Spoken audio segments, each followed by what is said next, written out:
Hello, good morning students. It's Gurpal Singh, your accountancy and economics teacher.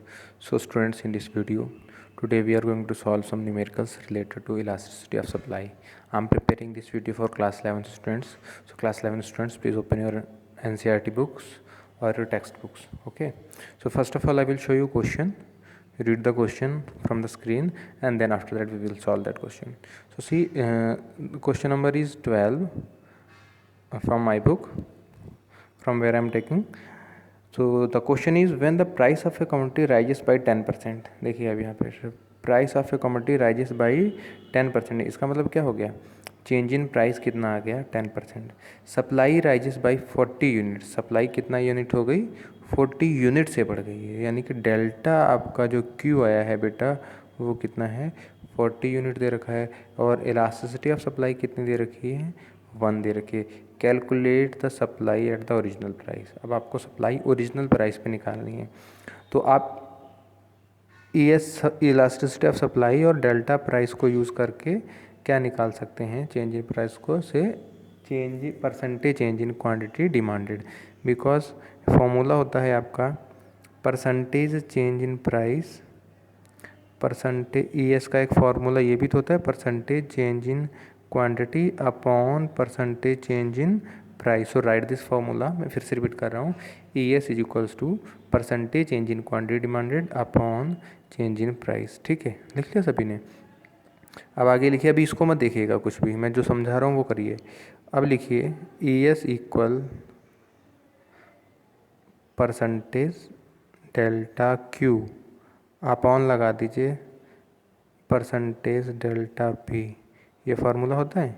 ठीक है, note कर लीजिए, कर लिया नोट। नाउ देखिए ES की वैल्यू कितनी रखिए 1 इज इक्वल टू लिख दीजिए परसेंटेज डेल्टा क्यू। ठीक है, इससे इजी तरीके में मैं करा दूंगा आपको, प्राइस है 10% चेंज इन प्राइस, तो 10 कर दिया।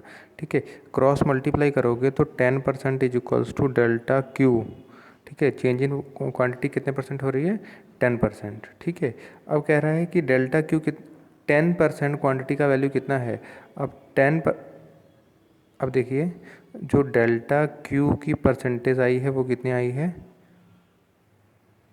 वो भी 10% ही आ रही है। सो अब 10% इज इक्वल्स टू आपका डेल्टा क्यू कितना है 40, तो 100% डेल्टा कितना हो जाएगा, तो क्यू इज इक्वल्स टू अगर आपको निकालना है तो 40 इंटू 10 100 अपॉन 10, आप रेसिप्रोकल कर दीजिए इसका, 0 0 कट जाएगा तो क्वांटिटी कितनी आ जाएगी 400। ठीक है, तो अब इसने यही कहा था ओरिजिनल प्राइस पे सप्लाई कितनी, सप्लाई का मीन्स क्वांटिटी निकालनी थी। ठीक है, तो अगर वो समझ में आ गया तो वो ठीक है, अदरवाइज दूसरा देख लीजिए हमारे पास चेंज इन क्वांटिटी पर ES 1 है, तो इसलिए चेंज इन क्वांटिटी सप्लाइड भी 10% होगा। ठीक है, डायरेक्टली मैंने जो समझाया था आपको निकाल के वो इन्होंने ऐसे लिख दिया। अब आगे देखते हैं, अब जो 10% आया है उसका फॉर्मूला क्या है, delta Q upon Q into 100 upon 10। तो डेल्टा क्यू कितना है 40 इंटू 100 अपॉन 10। ठीक है, जो मैंने डायरेक्ट लगा दिया ना 40 इंटू 100 अपॉन 10, तो वो चीज़ ये लोग इस तरह से कर रहे हैं। ठीक है, तो इस प्रकार से डेल्टा क्यू कितना आ जाएगा 400 यूनिट आ जाएगा। अब दोनों में से जो ऑप्शन आपको ईजी लग रहा है आप वो कर सकते हैं। ठीक है, किसी चीज़ की आपके पास परसेंटेज दे रखी है तो directly you can make reciprocal of that and it will automatically convert into 100%। ठीक है, तो ये चीज़ हो गई। उसके बाद में नेक्स्ट देखिए, नेक्स्ट क्वेश्चन कह रहा है at a price 10 per unit supply of commodity is 300, यानी कि P ये हो गया Q ये हो जाएगा, it's elasticity of supply is 1.5, ये दिस इज ES हो जाएगा, एंड प्राइस इंक्रीज बाई 20%, तो डेल्टा P आपके पास दे दिया जाएगा। Calculates supply at the increase price, मतलब Q1 आपको निकालना है, सिंपल सी बात है। तो सबसे पहले तो आप इस क्वेश्चन में भी डेल्टा क्यू की परसेंटेज निकाल लीजिए। जब 20% है तो 30% आपका क्या हो जाएगा, चेंज इन क्वांटिटी आ जाएगा। ठीक है, 15 की 21.5 की से मल्टीप्लाई करेंगे तो ये आ जाएगा। ठीक है, सो यहाँ पे देखिए वही चीज़ हुई, P1 is equal to P plus delta change in price. तो आप या फिर ऐसा कर सकते हो आप, जैसे ये लोग कर रहे हैं कि P1 निकाल लिया हम लोगों ने, P1 कितना आ गया 12। ठीक है, अब हम लोगों ने फॉर्मूला लगाया, चेंज इन क्वांटिटी डिमांडेड हमारे पास निकल करके आ जाएगा 90। ठीक है, कितना जाएगा 90। ओके, प्राइस इंक्रीज बाय 20% था। ठीक है, चेंज इन प्राइस था दे रखा, परसेंटेज चेंज इन प्राइस। तो अब हम लोग अगर Q1 निकालेंगे तो क्या होगा, Q1 में 390 यूनिट्स आ जाएगा, कितना आ जाएगा 390 यूनिट्स। ठीक है, अगर ऐसे समझ में ना आया हो तो दूसरा तरीका देखो, आपका परसेंटेज डेल्टा क्यू कितना आएगा 30, 15 की 1.5 इंटू 20 करेंगे आप, कितना आ जाएगा 30 आ जाएगा। आप 300 का 30% निकाल लीजिए, कितना हो गया 90 आ जाएगा।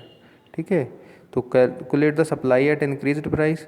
तो देखिए 300 तो हमारा ओरिजिनल क्वांटिटी है, प्लस 90 से इंक्रीज़ हुआ तो 390 हमारा डायरेक्ट आंसर आ जाएगा। ठीक है, अगर ये रामलीला समझ में आ रही है तो you can do by this way, otherwise जो मैंने समझाया है आप उससे भी कर सकते हैं। ठीक है, सो आगे कुछ न्यूमेरिकल्स हैं आपके होमवर्क के लिए। सो स्टूडेंट्स आप वीडियो को पॉज कर लीजिए, ये सारे क्वेश्चंस को एक एक को करके you have to note down on your copy and solve all numericals. Okay, this was the last numerical of this chapter, and now I think this chapter is completed. So for the further next chapters, read your book, and before starting that one, firstly complete all these numericals. Okay, thank you students for watching this video. Bye, take care.